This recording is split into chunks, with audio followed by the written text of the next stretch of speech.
안녕하세요. 저는 김판석이라고 합니다. 정말 어처구니 없던 제 이야기 좀 들어주세요.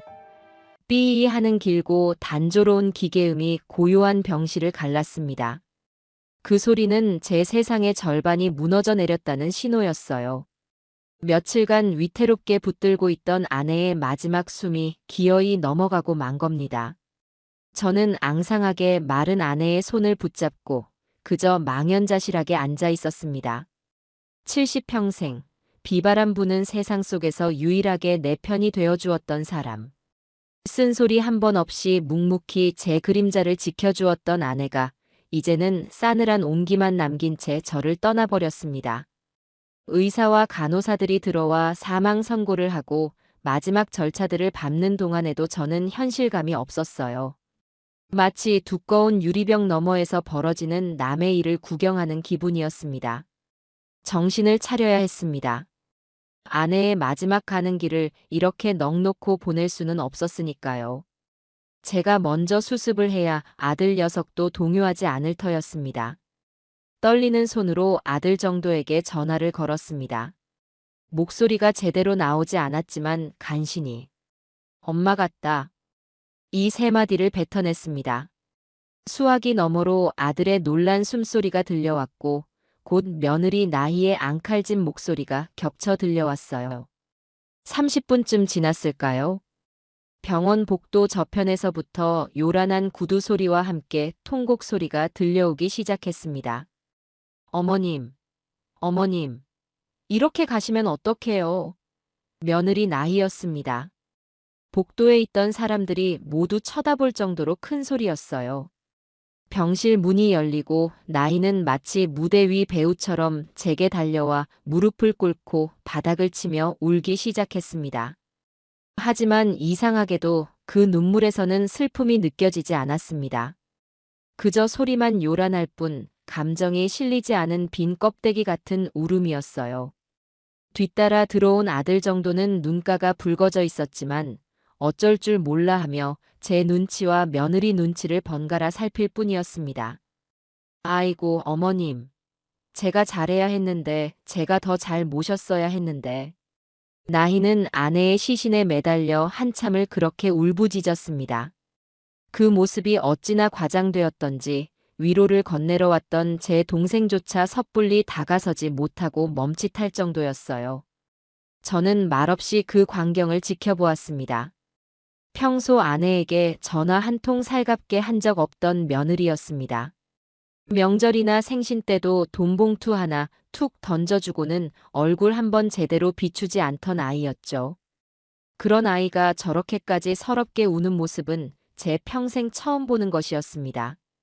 그때는 저도 경황이 없어 뒤늦게나마 철이 드는 건가 하는 신락 같은 생각을 잠시 하기도 했습니다. 하지만 그 생각은 곧 끔찍한 착각이었다는 것을 깨닫게 되었죠. 장례식장으로 아내를 옮기고 영정사진을 올리고 조문객을 맞을 준비를 하는 내내 나희는 지친 기색 하나 없이 빈소를 지켰습니다. 검은 상복을 입은 모습은 처연해 보이기까지 했어요. 하지만 저는 보았습니다. 조문객들이 잠시 뜸해질 때마다 슬그머니 스마트폰을 확인하고 아들에게 무언가 속삭이며 눈을 흘기는 모습을요. 슬픔에 잠긴 사람의 행동이라고는 도저히 볼 수 없었습니다. 제 안에서 무언가 차갑고 단단한 것이 서서히 자리를 잡기 시작했습니다. 사단이 난 것은 장례 첫날 밤이었습니다. 조문객들이 어느 정도 돌아가고 저와 아들 내외, 그리고 가까운 친척 몇몇만 남아 빈소를 지키고 있을 때였어요. 저는 잠시 바람을 쐬러 장례식장 밖으로 나갔다가 답답한 마음에 자판기 커피라도 한 잔 뽑아 마시려고 휴게실 쪽으로 발걸음을 옮겼습니다. 그런데 휴게실 구석에서 아들과 며느리가 심각한 얼굴로 소곤거리는 모습이 보였습니다. 저는 저도 모르게 기둥 뒤로 몸을 숨겼습니다. 엿들으려는 생각은 아니었지만 그들의 모습이 어딘가 불안했기 때문이에요. 그러니까 너가 확실하게 알아봐야 한다니까. 아버님 재산 중에 어머님 명의로 돌려놓은 상가랑 땅이 꽤 되잖아. 며느리 나희의 목소리였습니다. 슬픔에 잠겨있던 사람의 목소리라고는 믿기지 않을 만큼 냉정하고 계산적인 말투였어요. 그거 상속세 신고 잘못하면 세금으로 집안 거덜나는 거 한순간이야. 아버님이 지금 경황이 없으실 때 너가 정신 바짝 차리고 챙겨야지. 변호사라도 빨리 알아봐야 하는 거 아니야? 저는 제 귀를 의심했습니다. 제 아내는 아직 차가운 냉동고에 누워있고 그 온기가 채 가시지도 않았습니다. 그런데 저것들은 벌써부터 유산과 세금 이야기를 하고 있었습니다. 아들 녀석의 대답이 더 기가 막혔습니다. 알았어, 알았으니까 좀 조용히 해. 누가 듣겠다. 화를 내거나 며느리를 나무라는 것이 아니었습니다. 그저 누가 들을까봐 전전긍긍하는 한심한 목소리였어요. 제 아들이지만 정말이지 등골이 서늘해지는 순간이었습니다. 평생 자식 하나 잘 키웠다고 자부하며 살아온 제 인생이 송두리째 부정당하는 기분이었습니다.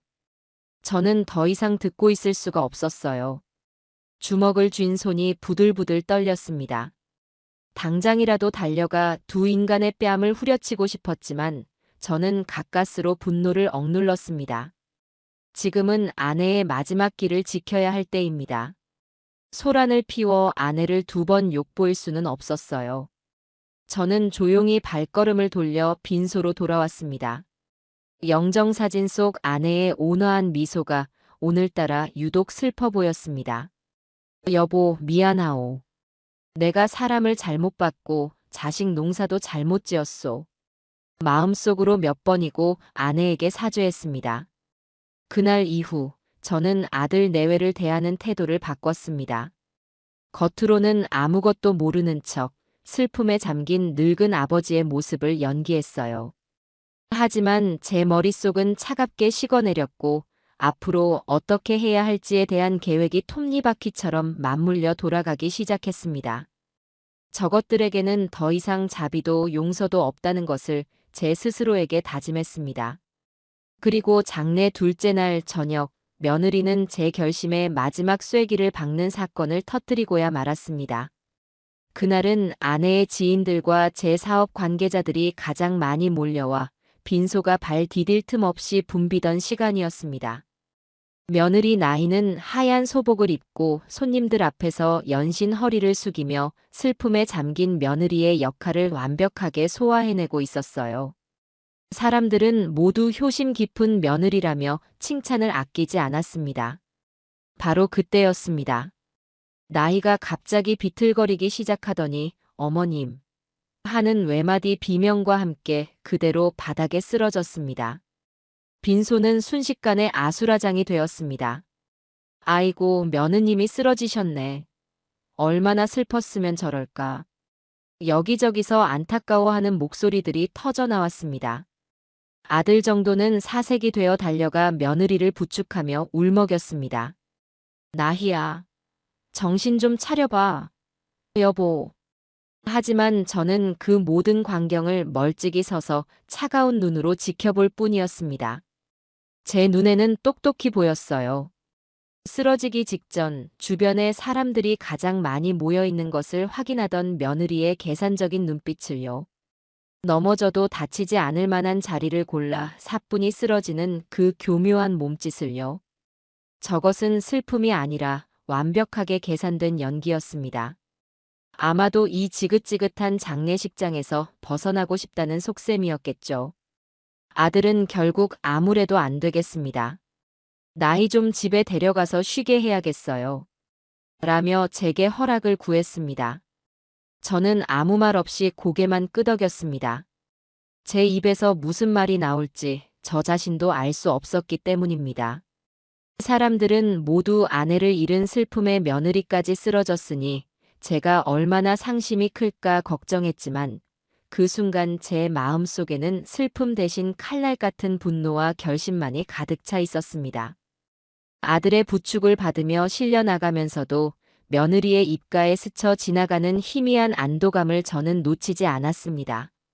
그래, 잘 가거라. 하지만 그 집에서 편히 쉴 수 있는 날도 이제 얼마 남지 않았을 것이다. 저는 영정사진 속 아내를 바라보며 조용히 맹세했습니다. 당신의 마지막 길을 더럽힌 저것들에게 그 대가를 반드시 치르게 하겠다고. 아주 혹독하고 철저하게 다시는 고개조차 들 수 없도록 짓밟아주겠다고 말입니다. 제 인생을 건 마지막 싸움은 그렇게 아내의 영정 앞에서 조용히 시작되고 있었습니다. 며느리가 아들 녀석의 팔에 거의 매달리다시피 끌려나가자 빈소 안을 가득 채웠던 인위적이고 소란스러운 슬픔의 기운이 거짓말처럼 거쳤습니다. 마치 시끄러운 연극이 막을 내린 뒤의 고요함 같았어요. 남은 친지들은 저마다 안타깝다는 표정으로 제게 다가와 위로의 말을 건넸습니다.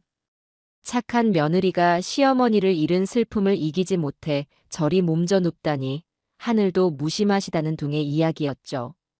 저는 그저 기력이 없는 사람처럼 희미하게 고개를 끄덕이며 그 모든 위선적인 말들을 묵묵히 받아냈습니다. 하지만 제 속은 이미 차갑게 식어내리고 있었습니다.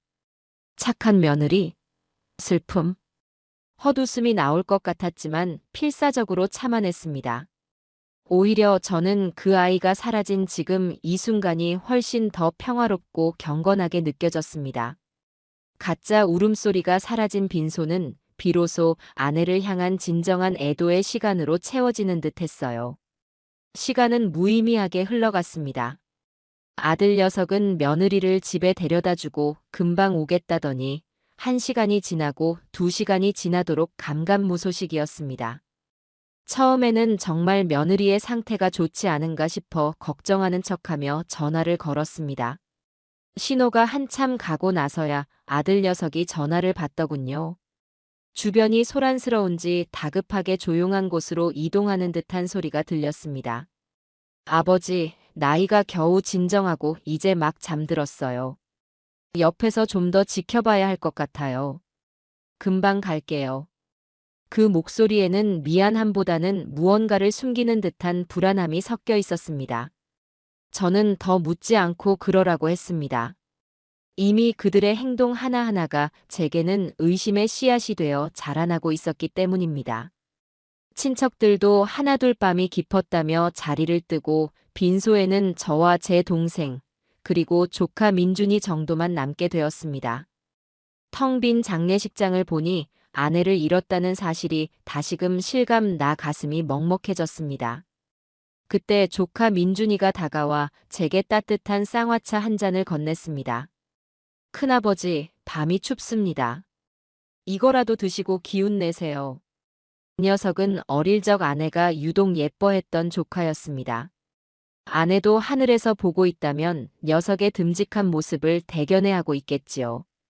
저는 말없이 차를 받아 한 모금 마셨습니다. 민준이는 제 옆에 조용히 앉아 저를 위로해 주었습니다.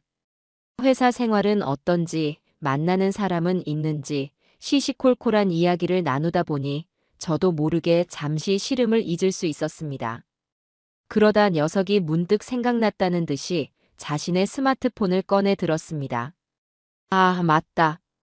큰아버지. 제 대학교 친구들이랑 회사 동기들이 소식 듣고 메시지를 많이 보내왔어요. 큰아버지 힘내시라고 꼭 전해달라고 해서요. 이 녀석은 요즘 젊은 아이들이 다 그렇듯 SNS를 통해 세상과 소통하고 있었습니다. 화면에는 삼가 고인의 명복을 빕니다. 민준아, 너라도 힘내서 상주 역할 잘해드려 같은 위로의 글들이 빼곡했습니다.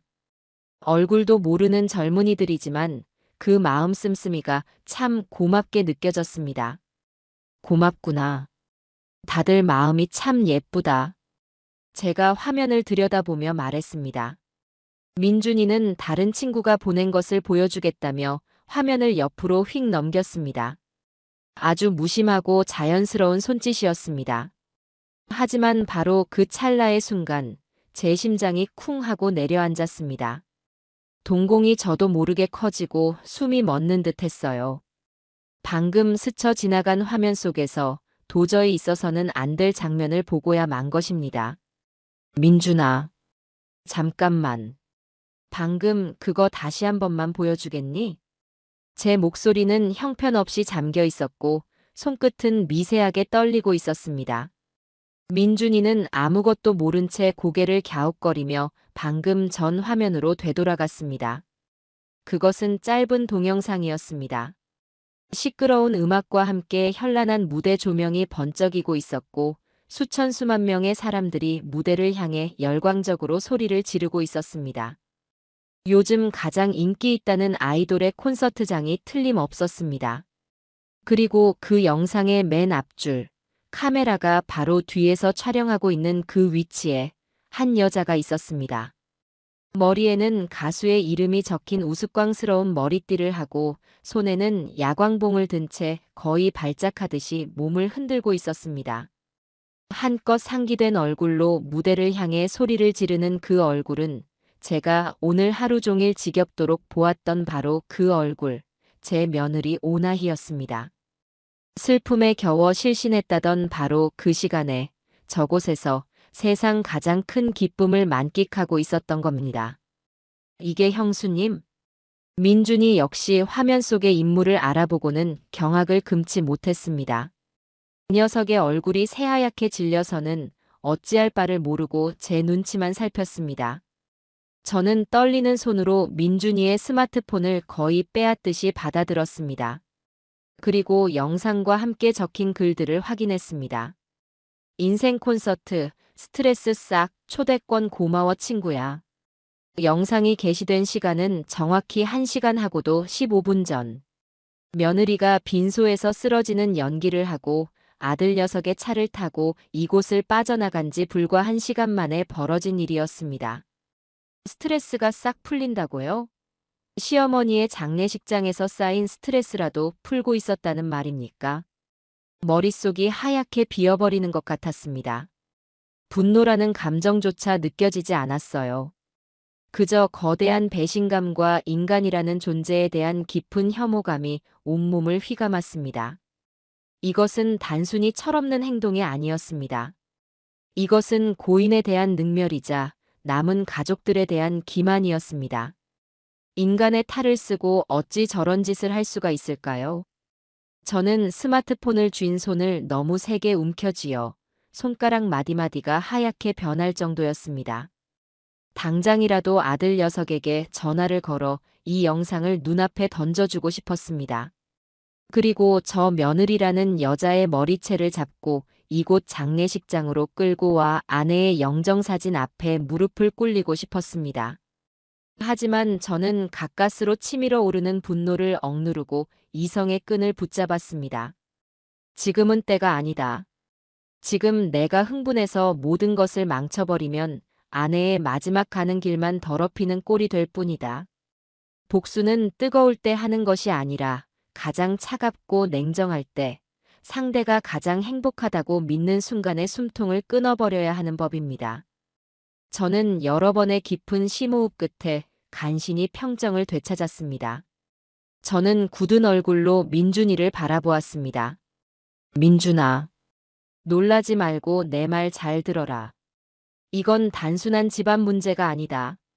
너의 큰어머니, 내 아내의 명예가 걸린 문제다. 이 영상과 관련된 모든 사진, 그리고 이걸 올린 사람의 계정까지 전부 캡처해서 나에게 보내주렴.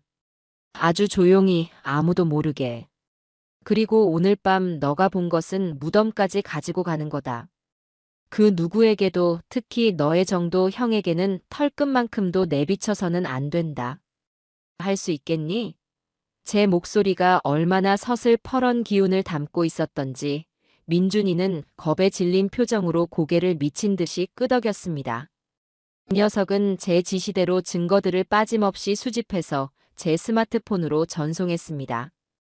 제 스마트폰에 심판의 증거라는 이름으로 저장되는 그 파일들을 보며 저는 마음속에서 자비와 용서라는 단어를 완전히 도려내 버렸습니다. 그날 밤 저는 한숨도 이루지 못했습니다. 텅 빈 빈소에 홀로 남아 아내의 영정사진과 스마트폰 속 며느리의 웃는 얼굴을 번갈아 보았습니다. 아내는 평생을 저와 자식을 위해 헌신했습니다. 굳은 일 마다하지 않았고 어려운 시절에도 늘 웃음을 잃지 않았습니다. 그런 아내의 마지막 길을 저 여자는 시궁창보다 더 더럽고 추악하게 만들었습니다. 눈물이 쏟아졌습니다. 이번 눈물은 슬픔이 아니었습니다. 아내에 대한 미안함과 저런 것들을 가족이라는 이름으로 품었던 제 자신에 대한 참을 수 없는 분노의 눈물이었습니다. 동이 터올 무렵 저는 눈물을 닦고 일어섰습니다. 제 마음은 더 이상 흔들리지 않았습니다. 아내의 영정 앞에 저는 조용히 하지만 강철보다 더 단단한 목소리로 맹세했습니다. 여보, 이제 다 끝났소. 저것들은 더 이상 우리 가족이 아니오. 당신의 이름에 먹칠한 저것들에게 내가 모든 것을 되돌려주겠소. 당신이 평생을 바쳐 이룬 모든 것들을 지켜내고 그 대가를 반드시 치르게 하겠소. 발인을 앞두고 며느리가 돌아왔을 때 저는 아무렇지 않은 얼굴로 그 아이를 맞이할 수 있었습니다. 제 마음속에서 그 아이는 이미 살아있는 존재가 아니었기 때문입니다. 그저 곧 처리해야 할 과거의 오점일 뿐이었습니다. 아내를 실어 나르는 영구차가 장례식장을 떠나는 날, 하늘은 무심하게도 맑았습니다. 아내의 마지막 길을 배웅하는 동안 저는 한마디 말도 하지 않았습니다. 그저 묵묵히 영정사진을 들고 앞장서 걸을 뿐이었어요. 제 뒤로는 아들과 며느리가 나란히 따르고 있었습니다. 며느리 나이는 밤새 무슨 좋은 꿈이라도 꾼 것인지 어제와는 달리 안색이 꽤 좋아 보였습니다. 물론 교묘한 화장으로 슬픔에 지친 듯한 모습을 연출하고 있었지만 제 눈은 속일 수 없었습니다. 나희는 장례 절차가 진행되는 내내 마치 비련의 여주인공이라도 된 것처럼 눈물을 쥐어짜내며 슬픈 척 연기했습니다. 하지만 단 한 방울의 진짜 눈물도 흘리지 않는다는 것을 저는 알고 있었어요. 소리만 요란할 뿐 그 눈은 조금도 젖어 있지 않았습니다. 아들 녀석은 그런 며느리가 기특하고 안쓰럽기만 한 모양이었습니다. 연신 며느리의 어깨를 감싸주거나 등을 토닥여주며 위로했습니다. 나희야, 너무 무리하지 마. 그러다 너까지 또 쓰러지겠다. 그 모습을 지켜보는 제 속은 시커멓게 타들어갔습니다. 제 자식이지만 어쩌다 저리도 사리 분별 못하는 놈이 되었을까요? 아내의 죽음보다 아내를 배신한 며느리가 더 걱정되는 저 녀석은 더 이상 제가 알던 아들이 아니었습니다. 그저 며느리의 꼭두각시, 탐욕의 공범일 뿐이었죠. 아내의 육고를 선산에 고이 모시고 모든 사무제 절차까지 끝내고 나서야 길고 길었던 장례가 끝났습니다. 집으로 돌아오자 아내의 빈자리가 거대한 구멍처럼 저를 덮쳐왔습니다. 온 집안에 아내의 손길이 닿지 않은 곳이 없었습니다. 거실에 놓인 낡은 소파도, 주방의 그릇들도, 침실의 옷장도 모두 아내의 것이었고 아내와의 추억이었습니다. 저는 며칠 동안 집 밖으로 나가지 않고 아내의 유품을 정리하며 시간을 보냈습니다. 슬픔을 추스를 시간이 필요하기도 했지만 다른 한편으로는 제 계획을 더욱 정교하게 다듬기 위한 시간이기도 했습니다. 그동안 아들 내외는 매일 저녁 의무적으로 전화를 걸어왔습니다. 아버님, 식사는 하셨어요? 필요한 건 없으시고요? 같은 영혼 없는 안부 인사 뒤에는 언제나 그래서 재산 정리는 언제쯤 하는 조바심이 묻어나왔습니다. 그리고 마침내 결전의 날이 왔습니다. 장례를 치른 지 정확히 일주일째 되는 날, 저는 아들 부부를 저희 집으로 불렀습니다.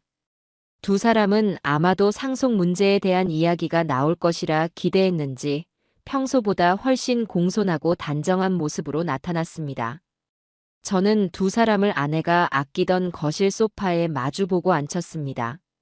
그리고 일부러 한참 동안 아무 말도 하지 않고 아내가 깎아주던 과일을 떠올리며 사과를 깎기 시작했습니다. 어색한 침묵 속에서 초조해하는 두 사람의 기색이 역력했습니다. 한참 만에 저는 과도를 내려놓고 낮은 목소리로 입을 열었습니다. 이 정도야, 나희야.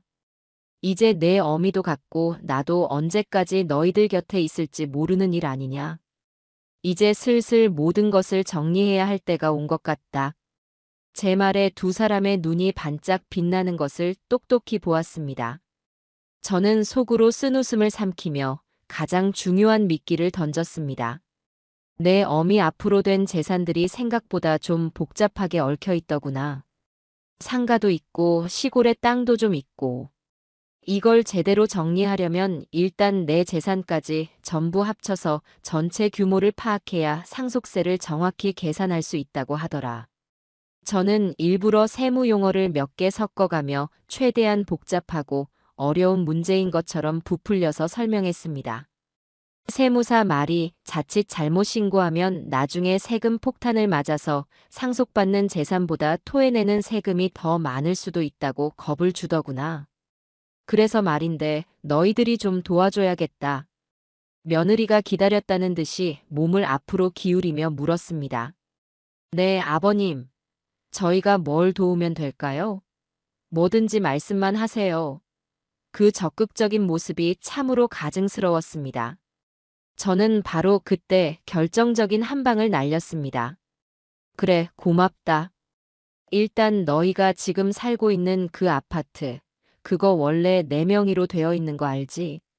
그것도 내 재산에 포함되니까 전체 자산 가치 평가를 받으려면 그 집문서 원본이 필요하다고 하더구나.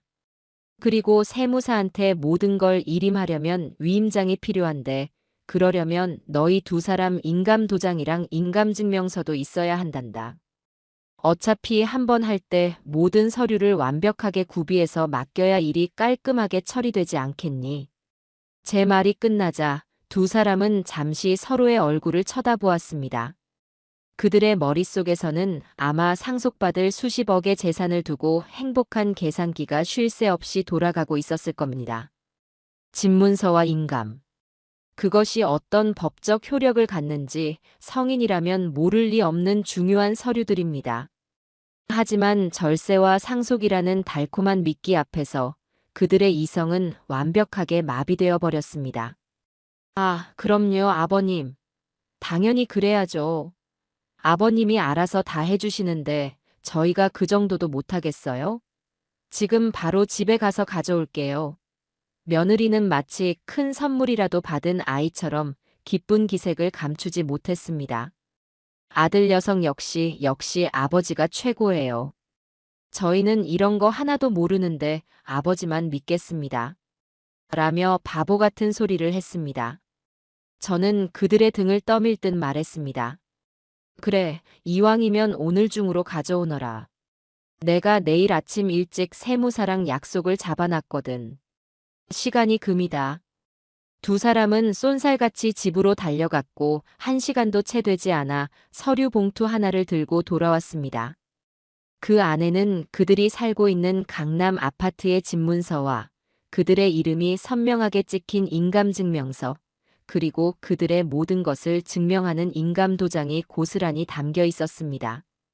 며느리는 마치 대단한 충성이라도 맹세하는 신하처럼 두 손으로 공손하게 그 봉투를 제게 건넸습니다. 저는 아무렇지 않은 척 그 봉투를 받아들었지만 그 묵직한 무게는 단순히 종이의 무게가 아니었습니다. 그것은 한 가족의 종말을 고하는 선고문이자 제 아내의 한을 풀어줄 복수의 칼자루였습니다. 아들 내외가 돌아간 뒤 저는 한참 동안 그 서류 봉투를 어루만졌습니다. 그리고는 아내의 영정사진 앞으로 가 봉투를 내려놓았습니다. 여보, 보시오. 내가 이것들을 받아냈소. 이제 모든 준비는 끝났소. 저 파렴치한 것들이 당신과 내가 평생을 바쳐 이룬 것들을 탐하지 못하도록 내가 아주 깨끗하게 정리하겠소. 그러니 하늘에서 조금만 더 지켜봐 주시오. 그날 밤 저는 수십 년 지기인 부동산 중개인 박 사장에게 전화를 걸었습니다. 박 사장, 나 김판석이네. 내일 아침 자네 사무실로 가겠네. 내 인생이 걸린 아주 중요한 거래를 하나 해야겠네. 제 목소리에 담긴 결연함을 느꼈는지 박 사장은 아무것도 묻지 않고 그럼하고 대답했습니다. 이제 주사위는 던져졌습니다. 더 이상 돌이킬 수도 돌이킬 마음도 없었습니다. 다음 날 아침 저는 동이 트자마자 집을 나섰습니다. 손에는 어젯밤 아들 내외에게서 받아낸 서류 봉투가 들려 있었습니다. 박 사장의 부동산 사무실은 아직 문을 열기 전이었지만 그는 이미 나와 저를 기다리고 있었습니다. 수십 년을 함께하며 사업의 흥망성쇠를 같이 겪어온 친구이기에 제 표정만 보고도 보통 일이 아님을 직감한 듯 했습니다. 그는 묵묵히 저를 자신의 개인 집무실로 안내했습니다. 그리고 문을 잠근 뒤에야 무겁게 입을 열었습니다. 김 사장, 자네답지 않게 얼굴이 험악하군. 대체 무슨 일인가? 재수 씨 상 치른 지 얼마나 됐다고. 저는 긴 말 대신 품 안의 서류 봉투를 꺼내 그의 책상 위에 올려놓았습니다. 그리고 제 스마트폰을 꺼내 밤새 수백 번도 더 돌려보았던 그 영상을 재생했습니다. 소란스러운 콘서트장의 소음과 그 속에서 광란에 가깝게 환호하던 며느리의 얼굴. 짧은 영상이 끝나자 박 사장의 얼굴은 분노로 시뻘겋게 달아올라 있었습니다. 그는 거친 숨을 몰아쉬며 제가 평생 들어본 적 없는 험한 욕설을 나지막이 내뱉었습니다. 이런 짐승만도 못한 이게 정말 자네 며느리와 아들 녀석이란 말인가? 영상 속에는 며느리 옆에서 함께 웃고 있던 아들 녀석의 모습도 희미하게 담겨 있었기 때문입니다. 저는 그저 말없이 고개를 끄덕였습니다. 그것만으로도 모든 설명은 끝난 것이나 다름없었습니다. 박 사장은 한참 동안 말을 잇지 못하고 담배만 연거푸 태웠습니다. 그리고는 결심한 듯 제 앞에 놓인 서류 봉투를 열어 내용물을 확인했습니다. 강남의 고급 아파트 집문서와 인감증명서, 그리고 인감도장. 모든 것이 완벽하게 갖춰져 있었습니다. 그는 서류들을 훑어보더니 제 눈을 똑바로 바라보며 물었습니다. 그래서 이걸로 뭘 하려는 건가, 친구? 저는 그의 눈을 피하지 않고 제 인생에서 가장 차갑고 단호한 목소리로 말했습니다. 팔아주게. 이 집을 이 세상에서 없애버려야겠네. 조건은 딱 두 가지일세. 첫째, 절대로 대출이 끼어서는 안 되네. 무조건 현금으로 일시불 지급할 수 있는 사람이어야 해. 둘째, 계약과 동시에 바로 입주할 수 있을 만큼 급한 사람을 찾아주게. 가격은 상관없네. 시세보다 1억이든 2억이든 싸게 내놓아도 좋아. 나는 오직 속도와 확실함이 필요할 뿐이네. 제 말에 담긴 서슬퍼런 살기를 느꼈는지 박 사장은 마른 침을 삼켰습니다. 이것은 단순한 부동산 거래가 아니었습니다. 이것은 한 가정을 뿌리째 뽑아버리려는 제 처절한 복수의 시작이었습니다. 잠시 고민하던 박 사장은 이내 비장한 표정으로 고개를 끄덕였습니다. 알겠네, 친구. 자네 마음이 그 지경이라면 내가 모든 걸 걸고 도와주겠네.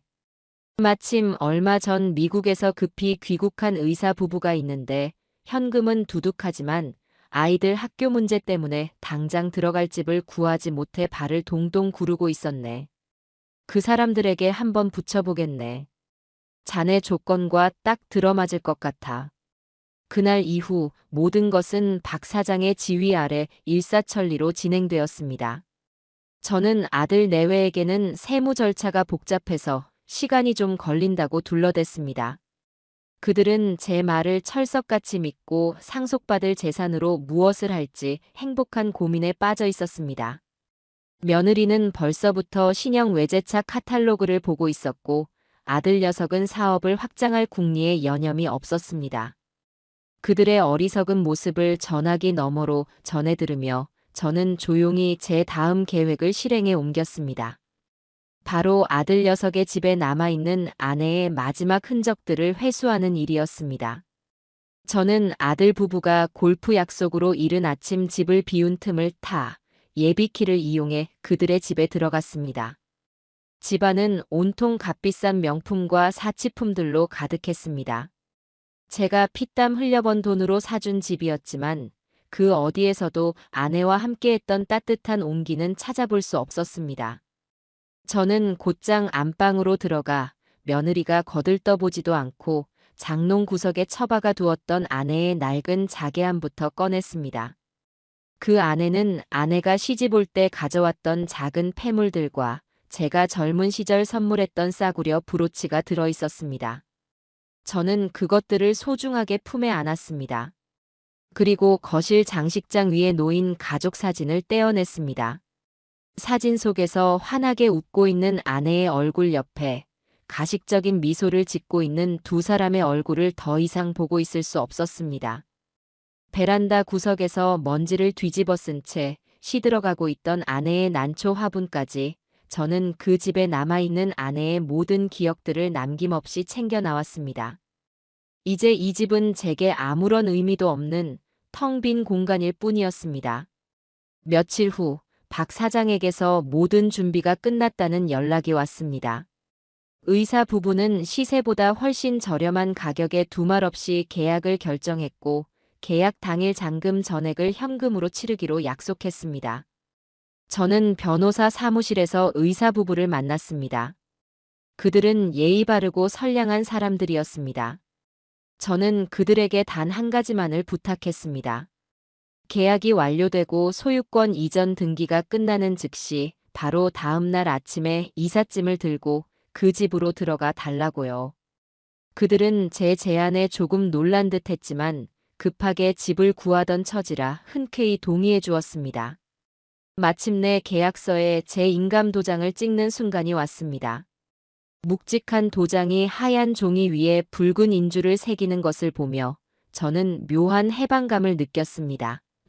이것은 끝이 아니라 새로운 시작이었습니다. 계약이 끝나자마자 제 개인 통장으로 수십억의 현금이 입금되었습니다. 저는 그 돈을 즉시 아무도 모르는 제3의 은행에 새로 개설한 비밀 계좌로 옮겼습니다. 이제 모든 준비는 끝났습니다. 폭풍은 조용히 하지만 가장 강력한 위력으로 그들의 머리 위까지 다가와 있었습니다. 이제 남은 것은 그들이 아무것도 모른 채 행복의 절정에 다다랐을 때 모든 것을 한꺼번에 무너뜨리는 일뿐이었습니다. 박 사장과 모든 계약을 마무리 짓고 내 아들이 살고 있던 집이 법적으로는 이미 타인의 소유가 된 그날 이후에도 제 세상은 겉으로는 아무런 변화 없이 흘러갔습니다. 저는 여전히 아내를 잃은 슬픔에 잠겨 세상과 등을 진 무기력한 늙은이의 가면을 쓰고 있었어요. 아침에 일어나면 텅 빈 옆자리를 한참 동안 쓸어보다가 힘없이 일어나 아내의 영정사진 앞에 따뜻한 밥과 국을 올려놓는 것으로 하루를 시작했습니다. 아내가 살아생전 매일 아침 제게 해주었던 바로 그 방식 그대로였죠. 그리고는 하루 종일 소파에 앉아 멍하니 텔레비전을 보거나 아내가 남기고 간 낡은 뜨개질거리들을 의미 없이 만지작거렸습니다. 제 모습은 누가 보아도 평생의 반려를 잃고 삶의 의욕마저 놓아버린 상심한 노인의 모습, 바로 그것이었습니다. 아들과 며느리는 그런 제 연기에 완벽하게 속아 넘어가고 있었어요. 그들은 이제 제가 자신들의 통제하에 들어왔다고 유산을 물려주는 것 외에는 아무런 영향력도 행사할 수 없는 과거의 인물이라고 확신하는 듯 했습니다. 그들의 안부 전화는 점점 더 형식적으로 변해갔습니다. 처음 며칠간은 그래도 걱정하는 척이라도 하더니 이제는 하루에 한 번 저녁 시간이 되어서야 마지못해 걸려오는 전화가 전부였어요. 아버님, 식사는 하셨어요? 저희가 바빠서 자주 찾아뵙지도 못하고 죄송해요. 그 목소리에는 미안함 대신 우리는 우리의 삶을 즐겨야 하니 더 이상 귀찮게 하지 말아 달라는 무언의 압력이 담겨 있었습니다. 물론 그 전화의 진짜 목적은 따로 있었죠. 바로 재산 정리의 진행 상황을 확인하는 것이었습니다. 그래서 아버님, 세무사 일은 순조롭게 되어가고 있는 거죠? 며느리의 목소리는 언제나 교묘하게 본론으로 흘러들어갔습니다. 꿀처럼 달콤하게 포장된 그 목소리 안에는 그래서 우리에게 떨어질 돈은 대체 언제쯤 받을 수 있는 거냐는 탐욕스러운 질문이 숨어 있었습니다. 저는 그때마다 깊은 한숨을 내쉬며 세상 물정 모르는 늙은이인 척 엄살을 부렸습니다. 아이고 말도 말아라. 이게 보통 골치 아픈 일이 아니구나. 나라에서 요구하는 서류는 왜 이리도 많은지, 세금 종류는 또 왜 그리 복잡한지, 내 평생 이렇게 머리 아픈 일은 처음이다. 제 푸념의 며느리는 기다렸다는 듯이 맞장구를 쳤습니다. 어머, 그러세요? 역시 전문가한테 맡기길 잘했네요. 저희 같은 사람들은 아예 손도 못 댈 일이에요. 역시 아버님이세요. 아버님만 믿고 기다릴게요. 그 가증스러운 아양을 들으며 저는 속으로 냉소를 삼켰습니다. 그러던 어느 날 저는 그들에게 마지막 시험을 던져보기로 했습니다. 이것은 그들에게 주는 마지막 기회이자 제 마음속에 혹시라도 남아있을지 모를 한 올의 미련마저 완벽하게 끊어내기 위한 저만의 의식이었습니다. 달력을 보니 어느덧 아내의 49제 날짜가 코앞으로 다가와 있었습니다. 망자가 이승을 떠나 좋은 곳으로 가기를 기원하는 남은 자들에게는 더없이 중요하고 경건한 날입니다. 저는 저녁 무렵 일부러 아무것도 모르는 척 아들 녀석에게 전화를 걸었습니다. 정도야 일은 할만하냐? 아, 네, 아버지. 덕분에요. 저는 잠시 침묵하다가 아주 무심한 목소리로 물었습니다. 다른 게 아니라 다음 주 수요일이 내 어미 49제인 건 알고 있느냐? 수화기 너머로 순간 싸늘한 정적이 흘렀습니다. 그 녀석이 완전히 잊고 있었다는 명백한 증거였어요. 잠시 후 아들 녀석이 당황한 기색이 역력한 목소리로 말을 더듬었습니다. 아, 네네, 아버지. 그럼요. 당연히 기억하고 있었죠. 제가 그걸 어떻게 잊겠어요. 그 서툰 거짓말에 실소가 터져 나왔지만 저는 모르는 척 말을 이었습니다. 그래, 알고 있었다니 다행이구나. 그날 아침 일찍 내 어미가 평소 다니던 절에 가서 제를 올려야 하니 너희도 그렇게 알고 준비하거라. 올 때 내 어미가 좋아하던 사과랑 배라도 좀 사서 오면 좋겠구나. 바로 그때였습니다. 제가 똑똑히 들었습니다. 수화기 넘어 바로 아들 녀석의 옆에서 들려오는 며느리의 짜증 섞인 목소리를요. 뭐라는 거야? 다음 주 수요일? 미쳤어? 나 그날 출국해야 한단 말이야. 안 돼. 아들 녀석이 황급히 손으로 수화기를 막는 듯한 소리가 들렸지만 이미 그 날카로운 목소리는 제 고막에 비수처럼 날아와 박힌 뒤였습니다. 잠시 동안의 부산스러운 소음이 지나가고 아들 녀석이 아주 곤란하고 난처한 목소리로 제게 말했습니다. 저기 아버지. 정말 정말 죄송한데요. 제가 이걸 어떻게 말씀드려야 할지. 그게 나이가요. 그날부터 친구들하고 유럽 여행이 계획되어 있어서요. 그것도 몇 달 전부터 비행기 표랑 호텔까지 전부 예약해 놓은 거라 지금 와서 취소하면 위약금이 어마어마하다고 하네요. 정말 죄송해요, 아버지. 어떡하죠? 저는 아무 말도 하지 않았습니다. 그저 눈을 감고 치밀어 오르는 분노를 삭일 뿐이었습니다. 죽은 시어머니의 영혼이 이승을 떠나는 마지막 날과 친구들과의 해외여행. 이 두 가지를 저울 위에 올려놓고 고민조차 하지 않았다는 사실에 온몸의 피가 차갑게 식었습니다. 제 침묵이 길어지자 제가 화가 났다고 생각했는지 아들 녀석이 다급하게 변명을 늘어놓기 시작했습니다. 아버지, 그래도 엄마도 이해해 주실 거예요. 나이가 요즘 엄마 가시고 나서 충격이 컸는지 계속 우울해하고 힘들어했거든요. 잠도 잘 못 자고요. 그래서 제가 바람이라도 좀 쐬고 오라고 허락한 거예요.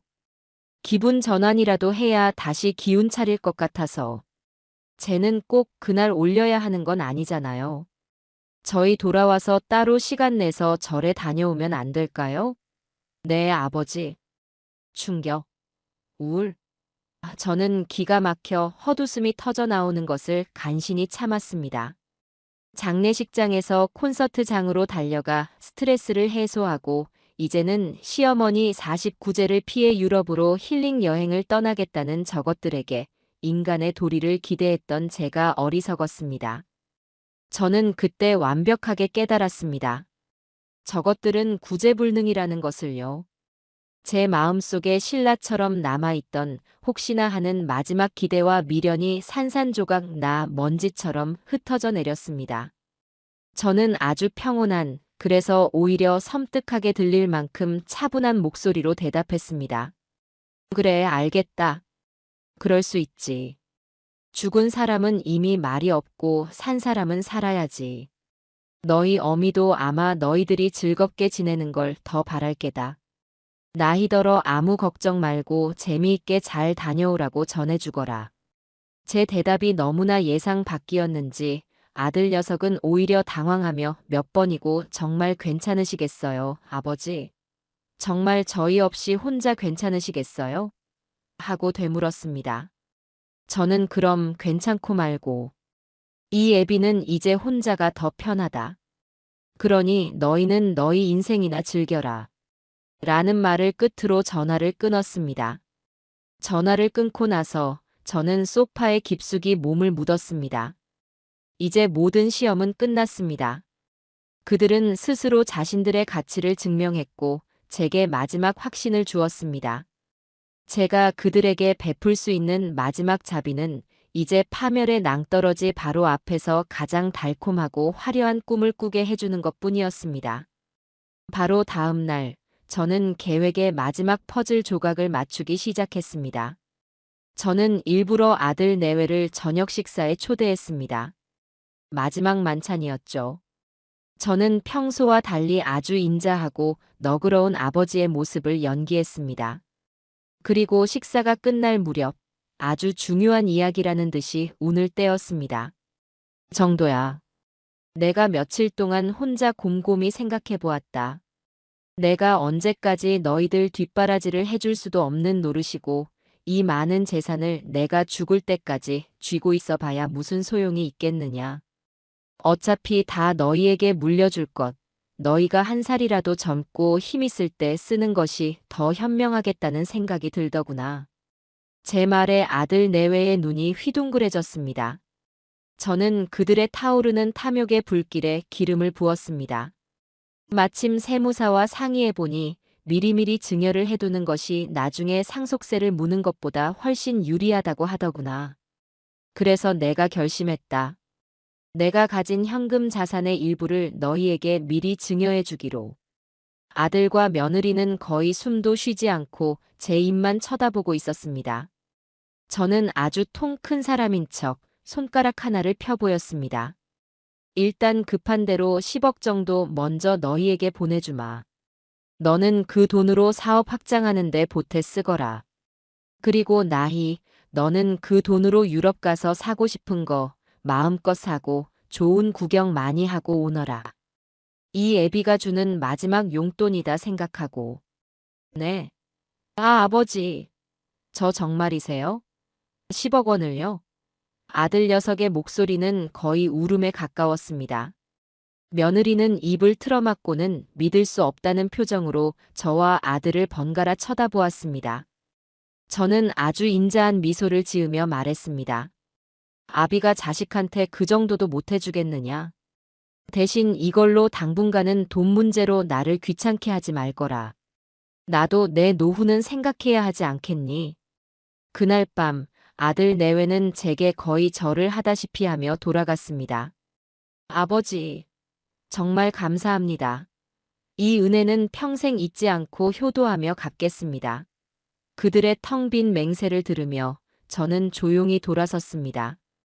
다음 날 아침, 저는 약속대로 제 개인 통장에서 정확히 10억 원을 아들의 계좌로 송금했습니다. 통장에는 사랑하는 아들에게 아버지가라는 문구까지 친히 새겨서 말이죠. 이것은 사랑이 담긴 유산이 아니었습니다. 이것은 그들의 눈을 완벽하게 멀게 하고 현실 감각을 마비시켜 가장 높은 곳까지 올라가게 만들었다가 가장 처참한 모습으로 떨어뜨리기 위한 마지막 미끼였습니다. 이제 모든 덫은 완벽하게 설치되었습니다. 그리고 사냥감들은 제 손으로 직접 날개를 달아주었으니 신나게 하늘을 날아오르는 일만 남은 것이지요. 저는 은행을 나서며 차갑게 식어버린 가을 하늘을 올려다보았습니다. 이제 곧 아주 길고 혹독한 겨울이 찾아올 것이었습니다.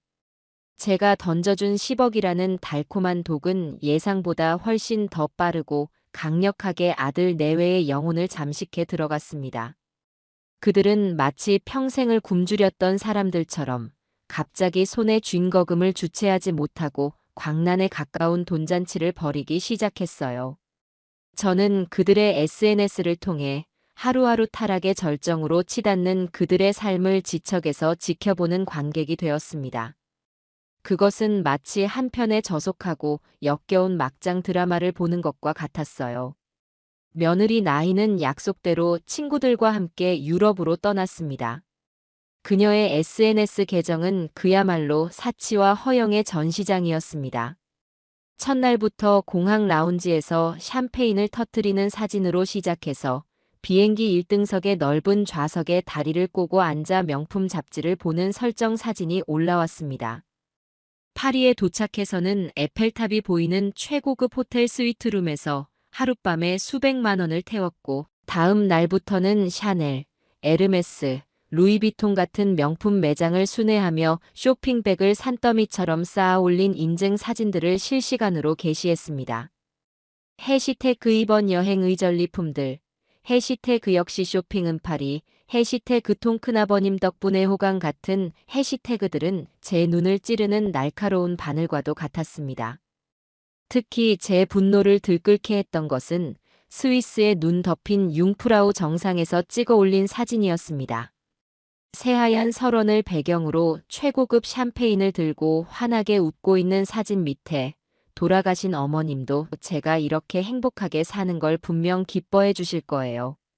어머님, 하늘에서 편히 쉬세요라는 글을 버젓이 남겨놓았더군요.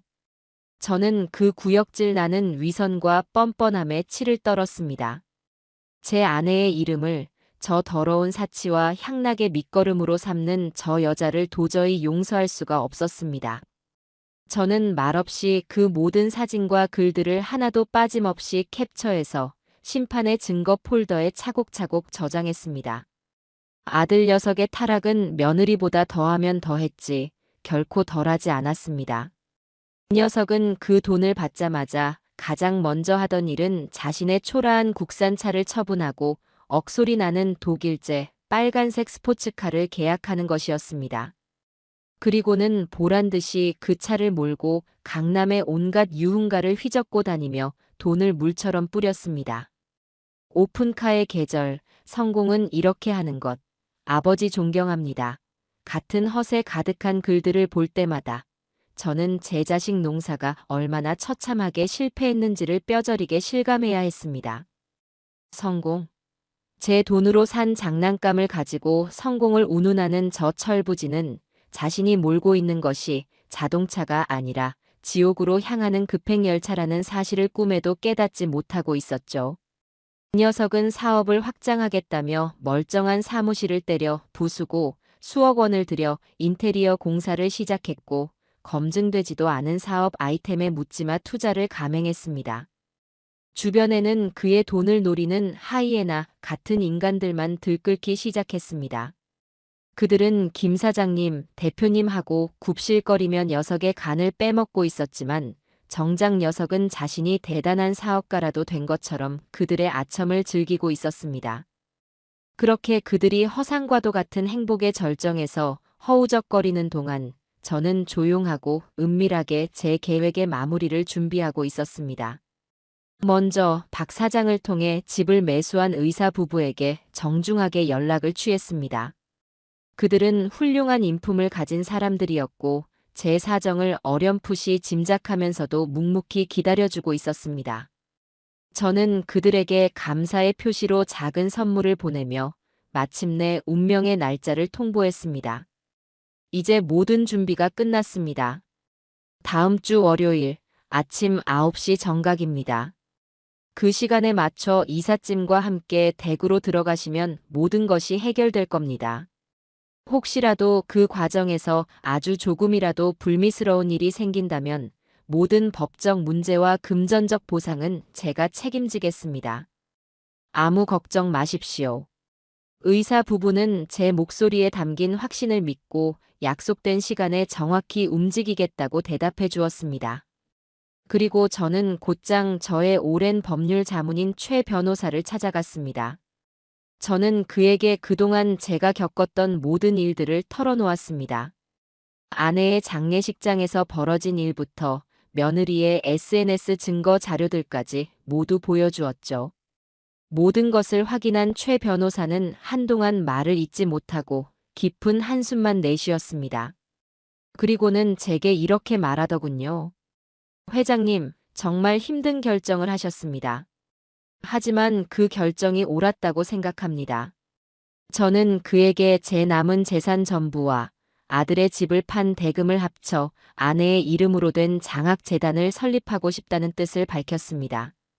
저처럼 소중한 가족을 잃은 슬픔 속에서도 꿋꿋하게 자신의 꿈을 향해 나아가는 어려운 학생들을 돕고 싶다고요. 최 변호사는 제 뜻을 존중한다며 재단 설립에 필요한 모든 법률적 절차를 책임지고 진행하겠다고 약속했습니다. 마지막으로 저는 홀로 아내의 묘소를 다시 찾았습니다. 따스한 가을 햇살이 봉분 위로 부서져 내리고 있었습니다. 저는 잡초를 뽑고 묘소 주변을 깨끗하게 정리한 뒤 아내의 봉분을 어루만지며 조용히 말을 건넸습니다. 여보, 나왔소. 이제 정말 다 끝나가오. 저 어리석은 아이들이 당신과 내가 평생을 바쳐 쌓아 올린 것들을 더럽히지 못하도록 내가 모든 것을 제자리로 돌려놓을 준비를 마쳤소. 당신의 이름은 이제 저런 아이들의 탐욕을 채우는 데 쓰이는 것이 아니라 세상의 빛이 필요한 아이들을 비추는 데 쓰이게 될 거요. 그러니 부디 하늘에서 이제는 모든 짐을 내려놓고 아무 걱정 없이 편히 쉬시오. 제 말을 듣고 있었는지 어디선가 날아온 하얀 나비 한 마리가 봉분 위를 한참 동안 맴돌다 날아갔습니다. 마치 아내의 대답처럼 느껴졌어요. 저는 그제야 비로소 제 마음속의 무거운 돌덩이가 사라지는 것을 느낄 수 있었습니다. 운명의 날이 하루 앞으로 다가온 일요일 저녁. 아들 녀석에게서 전화가 걸려왔습니다. 잔뜩 취기가 오른 세상 부러울 것 없다는 목소리였습니다. 아버지, 저 정도예요. 나희랑 지금 호텔에서 와인 마시고 있어요. 아버님 덕분에 저희가 이렇게 호강하네요. 다음에는 저희가 꼭 최고급으로 모시겠습니다. 저는 그 철없는 목소리를 들으며 아주 차분하게 대답했습니다. 그래, 오늘 밤을 마음껏 즐겨두어라. 아마도 너희 인생에서 가장 행복한 밤이 될 테니. 제 말 속에 담긴 서늘한 경고를 알아챌 리 없는 아들 녀석은 에이, 아버님도 농담은. 저희 인생은 이제부터 시작인데요. 라며 기분 좋게 웃었습니다. 저는 그 말을 끝으로 조용히 전화를 끊었습니다. 창밖은 이미 칠흑 같은 어둠에 잠겨 있었습니다. 폭풍이 몰려오기 직전에 숨막히는 고요함. 그 고요함 속에서 저는 조용히 그리고 경건하게 심판의 아침을 기다리고 있었습니다. 내일 아침 해가 떠오를 때 저들의 길고 화려했던 축제는 영원히 끝나게 될 겁니다. 마침내 길고 길었던 복수의 마지막 장을 장식할 심판의 날이 밝았습니다. 저는 그날따라 이상할 정도로 이른 새벽에 눈을 떴습니다. 밤새 잠을 설친 것도 아니었는데 마치 무언가에 이끌린 것처럼 정신이 또렷했습니다. 창밖은 아직 동이 트기 전에 짙푸른 어둠에 잠겨 있었지만 저는 더 이상 잠을 청할 수 없었습니다. 조용히 자리에서 일어나 제 평생의 습관대로 몸을 씻고 가장 단정한 옷으로 갈아입었습니다. 그리고는 거실 소파에 허리를 꼿꼿이 세우고 앉아 동쪽 하늘이 서서히 밝아오는 것을 말없이 지켜보았습니다. 심장은 놀라울 정도로 평온했습니다. 분노도 슬픔도 초조함도 없었습니다. 오직 오랫동안 계획해온 중요한 과업을 집행하기 직전에 서늘하고 명징한 평온함만이 제 모든 것을 지배하고 있었어요. 약속된 시간인 아침 9시가 가까워오자 제 휴대전화가 짧게 진동했습니다. 박 사장이 보낸 문자 메시지였습니다. 친구, 모든 준비는 끝났네. 지금 단지 안으로 진입하고 있네. 행운을 비네. 저는 그 메시지를 확인하고는 조용히 휴대전화의 전원을 꺼버렸습니다. 이제 더 이상 외부와의 소통은 필요 없었습니다. 주사위는 던져졌고 톱니바퀴는 돌기 시작했으며 그 어떤 것도 이 거대한 심판의 흐름을 막을 수는 없었습니다. 저는 눈을 감고 지금쯤 그 아파트에서 벌어지고 있을 소란을 그려보았습니다. 전날 밤늦게까지 호텔에서 와인을 마셨을 테니 아들과 며느리는 분명 깊은 잠에 빠져 있을 겁니다. 그러다 현관문 초인종이 무자비하게 울려대기 시작하겠죠. 처음에는 무시하려 하겠지만 집요하게 이어지는 소리에 며느리가 짜증을 내며 헝클어진 머리로 현관문을 벌컥 열어젖힐 겁니다. 그리고 그녀의 눈앞에는 생전 처음 보는 낯선 사람들과 산더미 같은 이삿짐, 그리고 이삿짐 센터 직원들의 분주한 모습이 펼쳐질 겁니다. 제 상상은 불과 10분 뒤 처절한 현실이 되어 제게 확인을 요구해왔습니다. 전원을 꺼두었던 집 전화기가 불이 나도록 울려대기 시작한 것입니다. 발신자 번호는 볼 필요도 없이 아들 녀석이었습니다. 저는 아주 천천히 심호흡을 한번 하고 수화기를 들었습니다. 수화기를 들자마자 아들 녀석의 거의 비명에 가까운 공포와 황당함으로 뒤범벅된 목소리가 제 고막을 찢을 듯이 파고들었습니다. 아, 아버지, 아버지. 지금 집에 웬 미친 사람들이 쳐들어왔어요. 이삿짐 센터 사람들을 데리고 와서는 자기들이 이 집의 새 주인이라고 당장 짐을 빼지 않으면 경찰을 부르겠다고 협박하고 있어요. 이게 대체 무슨 상황이에요? 아버지, 빨리 어떻게 좀 해보세요. 빨리요. 아들 녀석의 울부짖는 목소리 뒤로는 며느리의 앙칼진 비명과 욕설이 생생하게 들려왔습니다. 당신들 뭔데 남의 집에 함부로 들어와서 행패야. 여기가 어디라고. 당장 꺼지지 못해. 내가 변호사 부르기 전에 썩 꺼지란 말이야. 그야말로 아수라장이 따로 없었습니다. 저는 그 모든 소란을 마치 강 건너 불구경하듯 무감각하게 들으며 제 생애 가장 차갑고 무거운 목소리로 입을 열었습니다. 정도야, 일단 흥분하지 말고 내 말부터 차분히 들어라. 제 목소리에는 조금의 동요도 없었습니다. 그 서늘한 평온함에 아들 녀석이 순간 말을 멈칫했습니다. 저는 그 틈을 놓치지 않고 아주 천천히 단어 하나하나를 녀석의 뇌리에 모처럼 박아 넣었습니다. 그 사람들 미친 사람들도 아니고 사기꾼들은 더더욱 아니다. 아마도 그 집의 새로운 그리고 합법적인 주인들이 맞을 거다. 네. 아, 아버지, 그게 지금 무슨 말씀이세요? 주인이 따로 있다니요. 이 집은 명백히 우리 집인데. 저는 녀석의 그 어리석은 말에 피식하고 짧은 조소를 흘렸습니다. 아니, 착각하지 마라. 그 집은 단 한 번도 너희 집이었던 적이 없다. 처음부터 끝까지 등기부등본에 선명하게 적혀 있는 내 집이었지. 그리고 그 집, 내가 팔았다. 네. 수화기 너머로 완전한 침묵이 흘렀습니다. 시간마저 멈춘 듯한 숨막히는 정적이었습니다. 아들 녀석은 제 말의 의미를 필사적으로 부정하려는 듯 아무런 대답도 하지 못했습니다. 저는 다시 한번 녀석의 마지막 남은 환상을 산산조각 내기 위해 똑똑히 말해주었습니다. 내 명의로 된 내 집을 내가 팔겠다는데 무슨 문제라도 있느냐? 너희들은 이제 그 집에서 살아야 할 아무런 권리가 없는 사람들이다. 법적으로 말하자면 너희는 지금 남의 집에 무단으로 침입한 불법 점유자 신세라는 뜻이지. 그러니 좋은 말할 때 당장 짐 싸서 나오는 게 좋을 게다. 계속 거기서 버티고 있으면 경찰은 내가 부를 것이다. 주거침입 현행범으로 체포되게 해주마. 제 말이 끝나기가 무섭게 전화기 저편에서 며느리가 아들의 손에서 수화기를 빼앗아 들고 악을 쓰는 소리가 들려왔습니다. 아버님, 지금 제정신이세요? 어떻게 저희한테 상해 한마디 없이 집을 팔 수가 있으세요?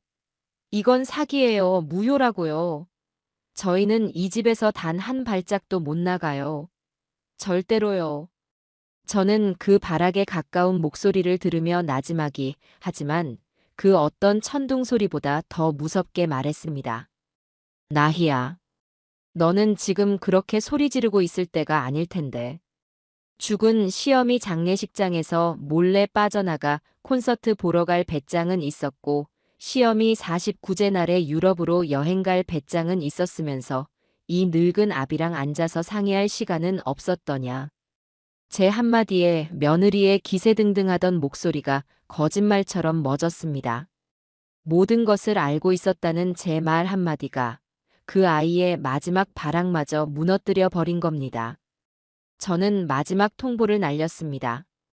그 집은 이미 며칠 전에 법적으로 소유권 이전 등기까지 모두 끝난 집이다. 더 이상 거기서 추태 부리지 말고 곱게 짐 싸서 나오는 게 너희들 인생에 그나마 도움이 될 게다. 그리고 다시는 내 앞에 나타나지 마라. 너희는 오늘부로 더 이상 내 아들도 내 며느리도 아니다. 그 말을 끝으로 저는 미련 없이 수화기를 내려놓았습니다. 그리고는 집 전화기 선을 아예 뽑아버렸습니다. 얼마 지나지 않아 저희 집 현관문이 부서져라 두드리는 소리가 들려왔어요. 인터폰 화면에는 지옥에서라도 뛰쳐나온 듯한 흉측한 몰골의 아들과 며느리가 서 있었습니다. 저는 아주 천천히 현관으로 걸어가 굳게 잠긴 문을 열어주었습니다. 문이 열리자마자 며느리가 이성을 잃고 제게 달려들었습니다. 아버님, 어떻게 저희한테 이럴 수가 있어요? 저희 보고 길바닥에 나앉으란 말이세요. 하지만 저는 그녀가 제 옷깃에 손을 대기 전에 거실 테이블 위에 준비해 두었던 태블릿 PC를 들어 그들의 얼굴 앞에 들이밀었습니다.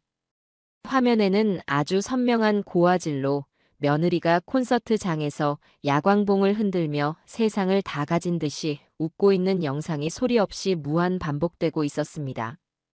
두 사람의 얼굴이 백지장처럼 하얗게 질렸습니다.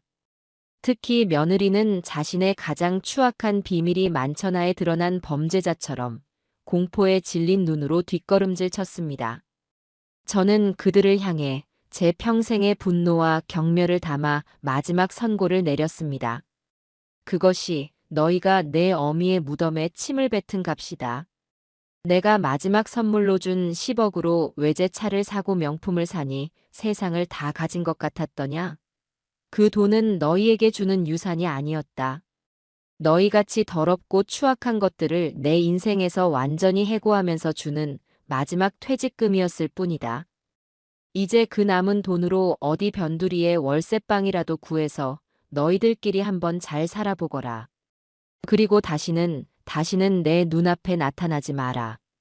단 한 번이라도 내 집 문턱을 넘거나 나를 귀찮게 하는 날에는 내가 가진 이 모든 증거들을 언론사와 방송사에 전부 뿌려버릴 테니.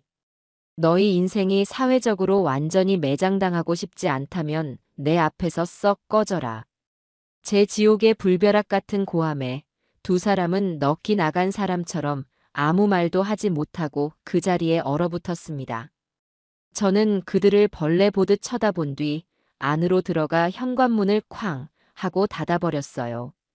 문 밖에서 한참 동안 며느리의 울부짖는 소리와 아들의 애원하는 소리가 들려왔지만 저는 더 이상 귀 기울이지 않았습니다.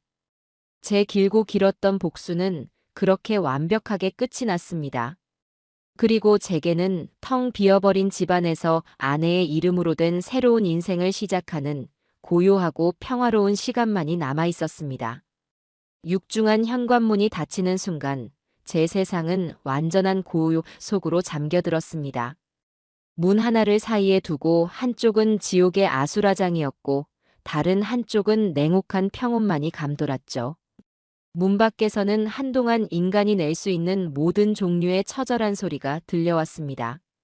처음에는 며느리의 찢어지는 듯한 저주와 욕설이, 그 다음에는 아들 녀석의 목 놓아 우는 소리와 함께 문을 부술 듯이 두드리는 소리가, 그리고 마지막에는 모든 것을 포기한 사람처럼 바닥에 주저앉아 흐느끼는 소리가 이어졌습니다. 저는 그 모든 소리를 거실 소파에 미동도 없이 앉아 듣고 있었습니다. 제 심장은 더 이상 뛰지 않는 것처럼 고요했고 머릿속은 텅 비어 있었어요. 길고 길었던 싸움이 끝나고 아드레날린이 모두 빠져나간 자리에 거대한 허무함이 찾아올 법도 했지만 제게는 그런 감정조차 사치였습니다. 그저 제 손으로 제 인생의 가장 큰 실패작이었던 아들과의 인연을 도려냈다는 서늘하고 명백한 사실만이 저를 지배하고 있었어요. 얼마나 시간이 흘렀을까요? 문 밖의 소음이 완전히 멎었습니다. 그들은 아마도 더 이상 애원하고 발악해봐야 아무 소용이 없다는 것을, 이 철옹성 같은 문은 다시는 자신들을 위해 열리지 않을 것이라는 사실을 깨달았을 겁니다. 저는 조용히 일어나 인터폰 화면을 켰습니다. 텅 빈 복도에는 그들이 흘리고 간 비참함의 흔적만이 어지럽게 널려 있었습니다. 저는 그 화면을 잠시 바라보다가 집안을 천천히 둘러보았습니다. 벽에 걸린 아내의 환한 미소, 아내가 아끼던 괴종시계의 규칙적인 소리, 아내가 술을 놓았던 소파 위의 쿠션. 이 모든 것이 제자리로 돌아온 기분이었습니다. 지난 몇 년간 저 불경한 것들이 이 집에 드나들며 더럽혔던 모든 공기가 이제야 비로소 정화되는 듯 했습니다. 그날 오후 저는 박 사장과 최 변호사를 제 집으로 불렀습니다. 두 사람은 굳은 얼굴로 들어섰지만 평온을 되찾은 제 얼굴을 보더니 이내 안도의 한숨을 내쉬었습니다. 저는 그들에게 오늘 아침부터 있었던 모든 일을 마치 남의 이야기를 하듯 담담하게 들려주었습니다. 제 이야기가 끝나자 박 사장이 먼저 제 손을 꽉 잡으며 말했습니다. 친구, 정말로 고생 많았네. 이제야 자네 얼굴이 편안해 보이는군. 그동안 속으로 얼마나 많은 칼을 갈았을지 상상도 못하겠네. 최 변호사 역시 안경을 고쳤으며 진중한 목소리로 말했습니다. 회장님께서 내리신 결정은 단순히 감정적인 대응이 아니었습니다. 그것은 명백한 원인에 대한 가장 확실한 결과였습니다. 법적으로도 도의적으로도 그 누구도 회장님을 비난할 수 없을 겁니다. 그러니 이제 마음의 짐을 완전히 내려놓으십시오. 저는 그들의 진심 어린 위로에 고개를 끄덕여 보였습니다. 그리고는 서재 책상에서 서류 몇 장을 꺼내 그들 앞에 내밀었습니다. 두 사람에게는 정말 미안하지만 아직 일이 끝난 게 아닐세. 이제부터가 진짜 시작이야. 제 말에 두 사람의 표정이 다시 긴장감으로 물들었습니다. 저는 먼저 최 변호사를 바라보았습니다. 최 변호사, 알다시피 정도 녀석이 대표이사로 앉아있던 그 회사는 자본금 100%를 내가 출자한 사실상의 내 개인 회사일세. 내가 그 녀석에게 경영 수업 삼아 잠시 맡겨두었던 것뿐이지. 당장 내일 오전 긴급 주주총회를 소집해서 대표이사 김정도에 대한 해임 결의안을 상정하고 즉시 가결시켜주게. 그리고 내가 가진 회사 지분 100% 전부를 우리가 곧 설립할 박선의 장학재단에 한 주도 남김없이 기부하는 절차를 진행해주게. 그 녀석이 더 이상 회사 명의로 단돈 10원도 움직일 수 없도록 모든 법인카드와 계좌를 동결시키는 것도 잊지 말고. 최 변호사는 제 단호한 지시에 군말 없이 서류를 챙기며 알겠습니다, 회장님. 내일 정오까지 모든 것을 처리하겠습니다.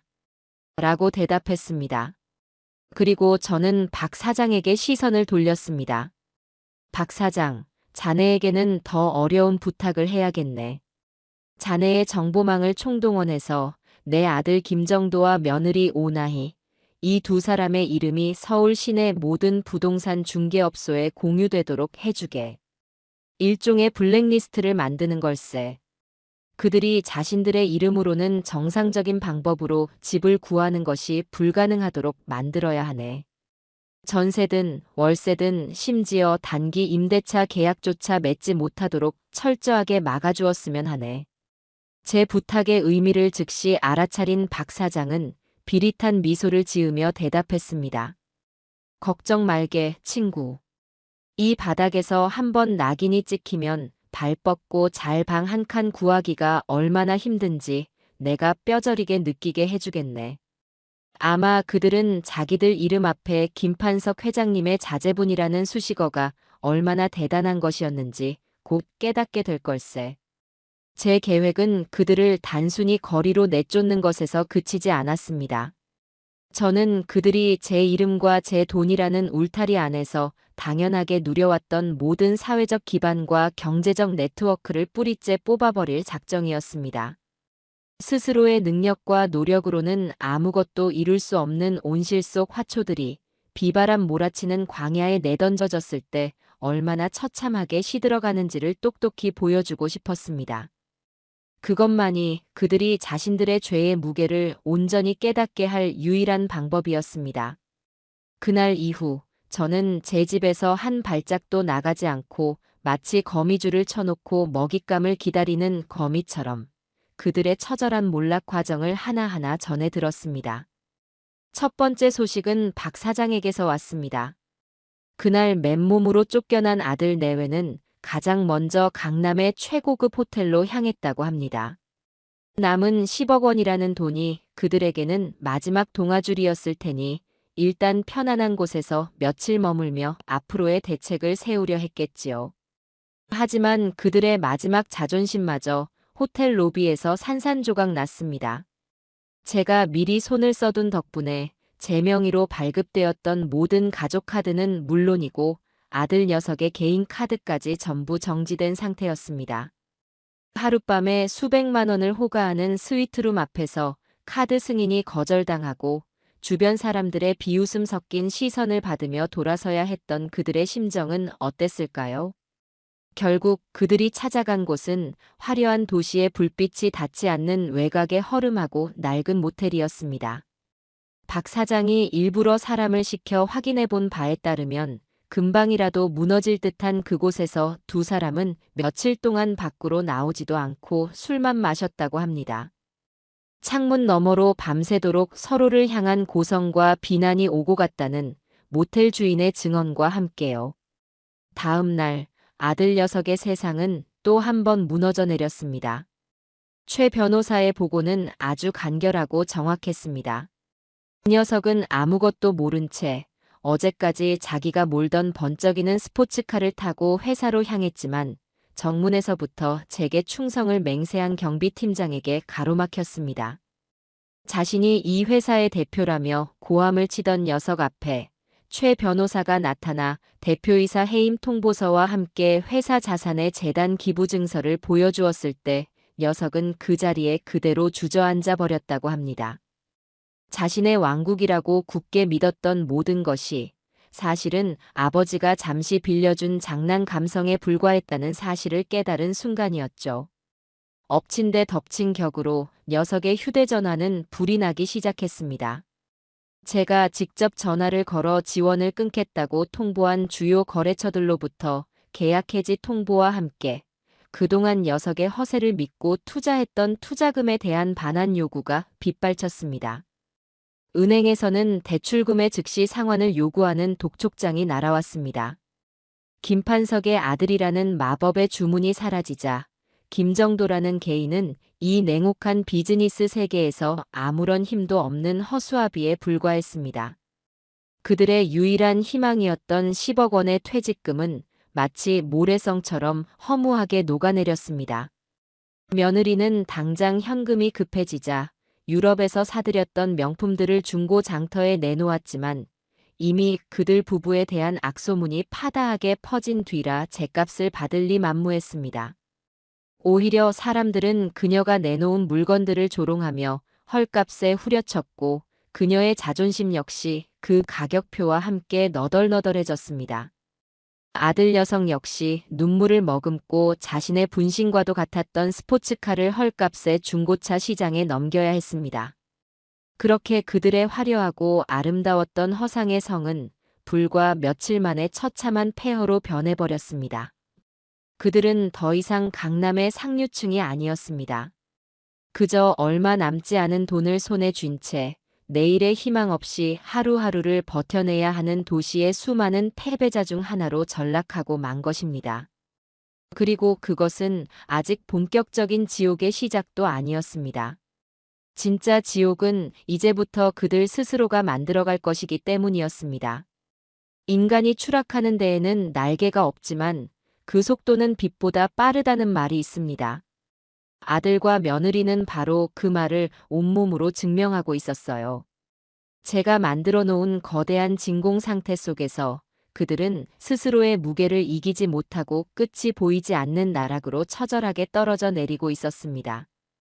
그들의 삶이 어떻게 망가져 가는지에 대한 소식은 제가 굳이 듣고 싶지 않아도 주변 사람들을 통해 주기적으로 제 귀에 들어왔습니다. 마치 잔인한 신이 저를 위해 마련해 놓은 연극의 다음 막을 알려주듯이 말입니다. 모텔 생활도 잠시, 가지고 있던 돈이 빠르게 줄어들자 그들은 결국 서울에서도 가장 가난한 동네 중 하나로 꼽히는 언덕배기에 위치한 낡은 반지하 빌라로 거처를 옮겼다는 소식을 들었습니다. 한낮에도 불을 켜지 않으면 한치 앞도 보이지 않고 벽지 곳곳에 검은 곰팡이가 슬어있는 그곳. 불과 한 달 전까지만 해도 최고급 샹들리에 아래에서 와인을 마시던 그들에게 그곳은 살아있는 지옥이나 마찬가지였을 겁니다. 그 소식을 전해준 제 여동생은 자신의 친구가 바로 그 빌라의 윗집에 산다며 혀를 찼습니다. 오라버니, 아무리 그래도 너무 심한 것 아니에요? 라며 저를 원망하는 듯 했지만 그 눈빛 속에는 고소함이 숨겨져 있다는 것을 저는 알 수 있었습니다. 돈이 사라지자 그들의 관계를 위태롭게 지탱하던 마지막 끈마저 끊어져 내렸습니다. 윗집에 사는 여동생의 친구에 따르면 그들의 집에서는 매일 밤마다 전쟁이 벌어진다고 했습니다. 처음에는 그저 고성이 오고 가는 수준이었지만 날이 갈수록 물건이 부서지는 소리와 함께 격렬한 몸싸움을 하는 소리까지 들려왔다고 해요. 너 때문이야. 이 무능하고 한심한 인간아. 너가 조금이라도 남자답게 아버님 바짓가랑이라도 붙잡고 빌었으면 우리가 이딴 시궁창에서 살지는 않았을 거 아니야. 내가 너 같은 걸 믿고 내 인생을. 며느리는 자신의 불행을 모두 아들의 탓으로 돌리며 날카로운 말들로 녀석의 심장을 도려냈다고 합니다. 그러면 술에 취한 아들 녀석 역시 이성을 잃고 소리를 질렀다고 해요. 뭐, 내 탓이라고? 이 모든 게 다 누구 때문에 시작된 건데. 너만 아니었으면, 너만 정신 차리고 있었으면, 우리 엄마 장례식장에서 콘서트 쳐보러 간 년이 누구고, 우리 엄마 49제 날에 유럽 가서 명품이나 사처바른 년이 누군데. 네 그 더러운 허영심과 이기심이 우리 모두를 망친 거라고, 이 악마 같은 년아. 그들은 서로가 서로에게 가장 잔인한 가해자가 되어 서로의 영혼에 지워지지 않을 상처를 새기고 있었습니다. 그들의 사랑은 처음부터 돈과 조건 위에 세워진 허상이었고 그 기반이 사라지자 앙상한 증오와 경멸만이 남은 것이죠. 그들의 추락은 사적인 영역에만 머무르지 않았습니다. 한때 그들이 속해 있던 화려한 세계는 그 누구보다 잔인하게 그들을 조롱하고 짓밟았습니다. 며느리가 마지막 자존심을 걸고 참석했던 옛 친구의 결혼식장에서 그녀는 유령 취급을 당했다고 합니다. 아무도 그녀에게 말을 걸지 않았고 오히려 그녀가 다가가자 다들 슬금슬금 자리를 피했습니다. 심지어 한때 그녀를 따르던 후배 하나는 들으라는 듯이 큰 소리로 어머, 저기 장례식장 콘서트녀 아니야? 아직도 저러고 돌아다니네. 멘탈 하나는 정말 대단하다. 라며 비웃었다고 합니다. 그날 이후 며느리는 2번 다시 그들 앞에 모습을 드러내지 못했고 그녀가 유일하게 세상과 소통하던 창구였던 SNS는 영원히 폐쇄되었습니다. 그러던 어느 날 제게 한 통의 등기우편이 도착했습니다. 발신인은 불효자 김정도라고 적혀 있었습니다. 저는 그 서툰 자기 비하에서 녀석의 마지막 발악을 읽었습니다. 며칠을 그대로 서재 책상 위에 던져두었지만 결국에는 뜯어보고야 말았습니다. 그 녀석이 제게 하고 싶은 마지막 말이 무엇인지 확인해야 할 것 같았기 때문입니다. 편지지는 값싼 편지지에 삐뚤빼뚤한 글씨로 가득 차 있었습니다. 마치 초등학생이 쓴 반성문 같았어요. 편지는 처절한 사죄로 시작되었습니다. 아버지, 죄송합니다. 100번, 1000번 죽어 마땅한 죄를 지은 불효자식입니다. 저는 아버지의 아들로서, 그리고 한 남편으로서 모든 면에서 실패한 인간입니다. 위대하신 아버지를 본받지 못하고 어리석은 아내의 치마폭에 쌓여 분별력을 잃었던 제 죄가 너무나도 큽니다. 어머니의 마지막 가시는 길을 제대로 지켜드리지 못한 그날의 기억은 지금도 매일 밤 저를 악몽처럼 괴롭힙니다. 편지를 읽어내려가며 저는 녀석의 글에서 단 한 톨의 진심도 느낄 수가 없었습니다. 이것은 반성이 아니라 자신의 처지를 비관하며 동정심을 유발하려는 저급한 연극에 불과했습니다. 아니나 다를까 편지의 중반부터는 본격적인 자기 연민과 현실에 대한 한탄이 구질구질하게 이어졌습니다. 아버지, 저희가 지금 사는 곳은 사람이 살 곳이 못 됩니다. 차가운 시멘트 바닥에서 올라오는 한기와 벽을 뒤덮은 곰팡이 때문에 나이는 매일 밤 기침을 하고 저는 그런 아내를 보며 죄책감에 술을 마시는 것 말고는 할 수 있는 일이 없습니다. 남은 돈은 이미 오래전에 다 떨어졌고 며칠 뒤면 이 지옥 같은 방에서도 쫓겨나 길바닥에 나앉아야 할 처지입니다. 아버지, 저희가 이대로 굶어 죽는 것을 정말 보고만 계실 겁니까? 그리고 편지의 마지막은 제가 예상했던 그대로 노골적이고 비굴한 금전적 요구로 끝을 맺고 있었습니다. 아버지, 제발 마지막으로 한 번만 더 기회를 주십시오. 이제는 정말 정신 차렸습니다. 큰 돈을 바라지 않습니다. 그저 이 시궁창에서 벗어나 다시 시작할 수 있는 아주 작은 월세방 보증금과 생활비만이라도 도와주십시오. 그러면 제가 평생을 아버님의 종으로 살겠습니다. 노가다를 해서라도 그 돈을 갚고 평생 아버지를 모시며 속죄하겠습니다. 아버지, 그래도 저는 아버지의 하나뿐인 핏줄이지 않습니까? 저는 편지를 다 읽고 그것을 조용히 접어 테이블 위에 내려놓았습니다. 편지 곳곳에 번진 눈물 자국이 오히려 역겹게 느껴졌습니다. 녀석은 끝까지 변하지 않았습니다. 그의 반성은 돈이 없어서 하는 반성이었고 그의 효도는 돈을 얻기 위한 수단일 뿐이었습니다. 그 녀석이 진정으로 속죄하고 싶었다면 돈을 구걸하는 대신 당장 공사장이라도 달려가 제 손으로 돈을 벌어 그 월세방에서 탈출하려는 의지를 보여주었어야 합니다.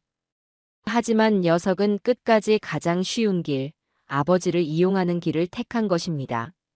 저는 그 편지를 들고 조용히 서재로 걸어 들어갔습니다. 그리고는 서재 한편에 놓인 문서 파쇄기의 전원을 켰습니다. 위이잉 하는 기계음과 함께 저는 아들이 눈물과 비굴함으로 채워 넣었을 그 편지를 조금의 망설임도 없이 투입구 안으로 밀어 넣었습니다. 길고 가느다란 종이 조각들이 되어 쏟아져 나오는 그 처참한 결과물을 보며 저는 비로소 제 마음속에 남아있던 아들이라는 이름의 마지막 찌꺼기마저 완전히 사라지는 것을 느꼈습니다. 이제 정말로 모든 것이 끝났습니다. 제 인생에서 가장 큰 종양 덩어리를 도려낸 그날 이후 제 삶에는 놀라울 정도의 평온과 함께 새로운 활기가 찾아왔습니다. 더 이상 저를 짓누르는 분노도 발목을 잡는 과거의 인연도 없었습니다. 제 시간은 이제 온전히 저와 하늘에서 저를 지켜보고 있을 아내를 위한 시간으로 다시 채워지기 시작했습니다. 저는 가장 먼저 미뤄두었던 장학재단 설립에 모든 에너지를 쏟아부었습니다. 그것은 단순한 사회 환원이 아니라 제 아내의 더럽혀진 명예를 회복하고 그녀의 고결한 삶을 영원히 기억하기 위한 저만의 성스러운 의식이었습니다. 재단의 이름은 단 1초의 망설임도 없이 아내의 이름 3글자를 그대로 따와 박선희 장학재단이라고 지었습니다. 평생을 자신의 이름 석자를 내세우기보다 김판석의 아내로 김정도의 어머니로 묵묵히 살아왔던 아내에게 제가 해줄 수 있는 가장 크고 아름다운 선물이었습니다. 재단 설립을 준비하는 몇 달 동안 저는 마치 젊은 시절 처음 사업을 시작할 때처럼 열정적으로 움직였습니다. 최 변호사와 밤을 새워가며 재단의 정관을 다듬고 사회 각계에 존경받는 분들을 직접 찾아가 이사진을 꾸렸습니다. 특히 저는 장학생을 선발하는 기준을 세우는데 가장 많은 공을 들였습니다. 단순히 성적이 우수하고 가정 형편이 어려운 학생을 뽑는 것을 넘어 저는 가족에 대한 사랑과 존중의 마음을 가장 중요한 평가 기준으로 삼자는 조항을 명시했습니다. 몇몇 이사들이 그 기준이 너무 추상적이지 않냐며 반대했지만 저는 제 고집을 꺾지 않았습니다. 저는 그들에게 제 아들의 이야기를 하지는 않았지만 이렇게 말했습니다. 아무리 뛰어난 천재라도 자신을 낳아주고 길러준 부모의 은혜를 모르는 자는 결국 사회를 병들게 하는 암적인 존재가 될 뿐입니다. 우리는 머리가 차가운 인재가 아니라 가슴이 따뜻한 인재를 키워야 합니다. 제 진심이 통했는지 결국 모든 이사들이 제 뜻에 동의해 주었습니다. 마침내 몇 달간의 길고 꼼꼼한 준비 끝에 서울의 한 조용한 동네에 마련된 작은 사무실에서 박선희 장학재단의 소박한 현판식이 열렸습니다. 저는 세상의 이목을 끄는 화려한 행사는 모두 거절하고 저를 진심으로 지지해주는 몇몇 지인들과 함께 조촐하게 재단의 시작을 알렸습니다. 그 자리에는 언제나 제 곁을 지켜준 박 사장과 최 변호사, 그리고 제 동생 내외와 조카 민준이도 함께해 주어 자리를 빛내주었습니다. 몇몇 기자들이 찾아와 마이크를 내밀었을 때 저는 카메라를 보지 않고 저 멀리 하늘을 바라보며 준비해온 연설문을 담담하게 읽어 내려갔습니다. 오늘 이 자리는 한평생 자신보다 가족과 이웃을 먼저 사랑했던 제 아내, 박선희 여사의 고귀한 삶을 기리기 위해 마련되었습니다. 제 아내는 비록 저희 곁을 떠났지만 그녀가 남기고 간 따뜻한 사랑과 희생의 정신은 바로 이 박선희 장학재단을 통해 이 땅의 젊은이들 가슴속에 영원히 살아 숨 쉴 것입니다. 저희 재단은 비록 현실의 벽이 높고 험난할지라도 가족이라는 가장 소중한 가치를 등불 삼아 자신의 꿈을 향해 정직하게 나아가는 청년들의 든든한 버팀목이 되어주고자 합니다. 부디 이 세상을 살아가는 모든 젊은이들이 한 사람의 인생에서 가장 위대한 성공은 돈이나 명예가 아니라 서로를 아끼고 존중하는 따뜻한 가정을 이루는 것이라는 사실을 잊지 않기를 바랍니다. 제 연설에는 아들이나 며느리에 대한 직접적인 언급은 단 한마디도 없었습니다. 하지만 그 자리에 있던 모든 사람들은 제 말이 누구를 향한 것인지, 그리고 제 아내의 삶이 어떤 것들과 대비되고 있는지를 분명하게 느꼈을 겁니다. 재단이 설립되고 영광스러운 첫 번째 장학생을 선발하는 날이 왔습니다. 수백 명의 지원자들 중에서 제 눈과 마음을 사로잡은 한 학생이 있었습니다. 아버지를 일찍 여의고 시장에서 작은 반찬 가게를 하는 홀어머니를 모시며 온갖 아르바이트와 학업을 병행하면서도 의과대학에서 단 한 번도 수석을 놓치지 않은 그야말로 보석 같은 학생이었습니다. 하지만 저의 마음을 결정적으로 움직인 것은 그 학생의 서류 마지막에 첨부된 삐뚤빼뚤한 글씨로 쓰인 어머니의 추천서 한 장이었습니다. 존경하는 심사위원님들께, 제 아들은 저의 전부이자 제 삶의 이유입니다. 가진 것 없는 어미 밑에서 고생만 하며 자랐지만 단 한 번도 엇나가지 않고 바르게 커주었습니다. 저 아이는 훌륭한 의사가 되어 아픈 사람들을 돕는 것이 첫 번째 꿈이고 평생 고생만 한 이 어미를 호강시켜드리는 것이 두 번째 꿈이라고 말하는 속 깊고 따뜻한 아이입니다. 부디 제 아들의 그 착한 마음을 보시고 그 꿈을 활짝 펼칠 수 있도록 날개를 달아주시기를 간절히 부탁드립니다. 저는 그 꾸밈 없는 진심이 담긴 편지를 읽고 저도 모르게 뜨거운 눈물을 흘렸습니다. 그리고 망설임 없이 그 학생을 우리 재단의 1호 장학생으로 선발했습니다. 장학증서 수여식 날, 저는 그 학생과 어머니를 제 사무실로 초대해 따뜻한 밥 한 끼를 대접했습니다. 반찬 가게 일을 하다 달려왔는지 앞치마도 벗지 못한 채 어쩔 줄 몰라 하는 어머니의 손을 꼭 잡아주었습니다. 그리고 그 아들에게 말했습니다. 자네 같은 아들을 둔 어머님은 세상에서 가장 행복한 분일 걸세. 앞으로도 지금처럼 훌륭한 의사가 되는 것만큼이나 훌륭한 아들이 되어주게. 그것이 하늘에 있는 내 아내가 자네에게 바라는 유일한 바람일 걸세. 시간이 흘러 아내의 첫 번째 기일이 다가왔습니다. 작년과는 달리 올해 저는 혼자가 아니었습니다. 제 옆에는 이제는 제법 의사 티가 나는 늠름한 청년이 된 재단의 1호 장학생이 함께 있었습니다. 우리는 함께 묘소 주변에 잡초를 뽑고 아내가 좋아하던 하얀 국화꽃을 봉분 가득히 바쳤습니다. 청년은 제게 깊이 고개를 숙이며 말했습니다. 회장님, 그리고 사모님. 두 분의 은혜 덕분에 제가 꿈에 그리던 의사가 될 수 있었습니다. 평생 이 은혜 잊지 않고 두 분의 이름에 부끄럽지 않은 따뜻한 마음을 가진 의사가 되겠습니다. 그 말을 듣는데 마치 아내가 바로 옆에서 참 잘했소, 여보. 하고 저를 칭찬해주는 듯한 환청이 들렸습니다. 저는 그 청년의 어깨를 두드리며 하늘을 올려다보았습니다. 제 아들과 며느리에 대한 소식은 더 이상 들려오지 않았습니다. 그들이 이혼을 했는지 아니면 여전히 그들만의 지옥 속에서 서로를 물어뜯으며 살아가고 있는지 저는 더 이상 궁금하지도 알고 싶지도 않았습니다. 그들은 이제 제 인생의 무대에서 완전히 퇴장한 희미한 과거의 그림자일 뿐이었습니다. 저는 매일 밤 아내의 사진을 보며 말을 건넵니다. 여보, 나 잘하고 있는 건 맞소? 당신의 이름이 이렇게나 좋은 곳에 쓰이고 있소. 이제 당신도 나도 더 이상 아파하지 않아도 되겠지. 사진 속 아내는 여전히 세상에서 가장 온화하고 인자한 미소로 저를 바라보고 있습니다. 제 선택에 단 한치의 후회도 없습니다. 이것은 단순한 복수가 아니라 무너진 것들을 바로 세우고 더럽혀진 것들을 정화하는 과정이었습니다. 그리고 그 모든 과정의 끝에서 저는 비로소 진정한 평화를 찾았습니다. 저는 이제 아내의 이름과 함께 남은 인생을 이 세상의 작은 등불 하나를 더 밝히는 일에 바칠 생각입니다.